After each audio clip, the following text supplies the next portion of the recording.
नमस्कार मित्रों, online classes में आप सभी का स्वागत है। आज हम आँख की संरचना पढ़ने जा रहे हैं। मानव नेत्र। मानव नेत्र एक संवेदनशील अंग है और आँख के अंदर हम सबसे पहले ही पढ़ेंगे कि आँख के अंदर कितने पटल होते हैं। तो हम बात करेंगे, सबसे बाहरी पटल होता है श्वेत पटल।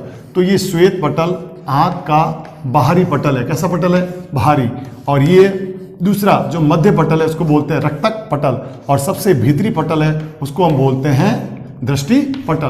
तो आंख में कितने पटल है? सबसे बाहरी श्वेत, और मध्य में रक्तक पटल, और सबसे भीतरी दृष्टि पटल। और आंख के इस दृष्टि पटल को हम अंग्रेजी में बोलते हैं रेटिना। जो ये बाहरी श्वेत पटल है, ये उभर कर बाहर से थोड़ा सा उभर कर कॉर्निया बनाता है। क्या बनाता है? कॉर्निया, जो कि पारदर्शी भाग है। और इस कॉर्निया का हम उपयोग करते हैं नेत्र दान में। आदमी मरने के बाद में नेत्र में जो भाग दान करता है वो होता है कॉर्निया। क्या होता है? कॉर्निया। इसके बाद हम बात करेंगे कि इस कॉर्निया के ठीक पीछे एक रंगीन पर्दा होता है, अपारदर्शी, उसको बोलते हैं आइरिस या परितारिका, जो कि आंख का रंग निर्धारण करती है। इस आइरिस के ठीक बीचों बीच एक छेद होता है, उसको हम बोलते हैं तारा। क्या बोलते हैं? तारा। उसको हम बोलते हैं तारा या पुतली। पुतली का काम है प्रकाश की मात्रा को कंट्रोल करना या प्रकाश का नियंत्रण करना। अधिक प्रकाश में पुतली का आकार छोटा होता है, जबकि कम प्रकाश में पुतली का आकार बड़ा होता है। इसलिए इस पुतली का काम, प से पुतली और प से प्रकाश, पुतली का काम है प्रकाश की मात्रा का नियंत्रण करना।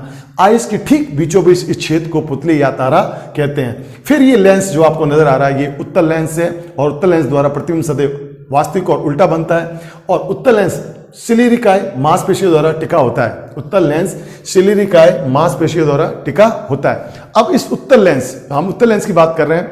उत्तल लेंस के ठीक आगे की ओर एक द्रव होता है। इस द्रव को हम बोलते हैं जली द्रव। इस द्रव को हम बोलेंगे जली द्रव। और इसके जो पीछे ये द्रव होता है, पीछे उत्तल लेंस के पीछे जो द्रव भरा होता है, उस द्रव को हम काचाभ द्रव कहते हैं। जो पीछे द्रव भरा हुआ है उस द्रव को हम काचाभ द्रव कहते हैं। आगे वाले द्रव को नेत्रोद्रव और पीछे द्रव को बोलते हैं काचाभ द्रव। तो लेंस के आगे नेत्रोद्रव और पीछे वाले को काचाभ द्रव। इस नेत्रोद्रव को हम जलीय द्रव भी कहते हैं। इस नेत्रोद्रव को हम जलीय द्रव भी कहते हैं। तो हमने यहाँ देखा, आंख में दो प्रकार के द्रव है, नेत्रोद्रव और काचाभ द्रव। लेंस के आगे नेत्रोद्रव और अंदर काचाभ द्रव। अब यहाँ बात करते हैं आंख का सबसे जो भीतरी पटल है, दृष्टि पटल, इसको रेटिना कहते हैं, जिस पर आंख का वास्तविक और उल्टा प्रतिबिंब बनता है। लेकिन हमें सीधा कैसे नजर आता है? क्योंकि यहाँ से एक दृक् तंत्रिका निकलती है जो मस्तिष्क को सूचना लेके जाती है, और मस्तिष्क इसी प्रतिबिंब को हमें सीधा बताता है। अब जहां से ये दृक् तंत्रिका निकल रही है उस भाग को हम अंध बिंदु कहते हैं। और ठीक लेंस के पीछे वाला भाग, रेटिना पर लेंस के ठीक पीछे वाला भाग जहां प्रकाश की मात्रा सर्वाधिक होती है, उसको हम बोलते हैं पीत बिंदु। और आंख में प्रतिबिंब रेटिना पर बनता है, वास्तविक और उल्टा प्रतिबिंब बनता है। इस प्रकार हमने आंख की संरचना देखी। आंख में तीन पटल, और तीनों पटल में हम देख लिए सबसे बाहरी पटल कौन सा है? श्वेत पटल।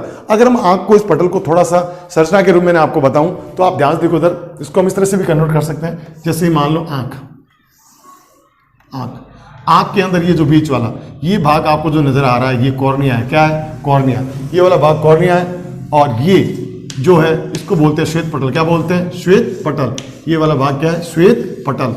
ये वाला भाग श्वेत पटल है, और ये बीचों बीच जो आपको दिख रहा है ये कॉर्निया है। उसके बीचों बीच जो छेद है इसको हम बोलते हैं तारा। क्या बोलते हैं? तारा। तो आंख में हमारे दोनों तरफ जो श्वेत पटल है और बीच में है कॉर्निया, कॉर्निया के ठीक पीछे है आइरिस, और आइरिस के जो बीचों बीच छेद है उसको बोलते हैं तारा या पुतली। तो मुझे उम्मीद है आपको आंख का ये चित्र या आंख का ये डायग्राम समझ आया होगा। आप इसको ज़्यादा से ज़्यादा लाइक करें, सब्सक्राइब करें। ओके।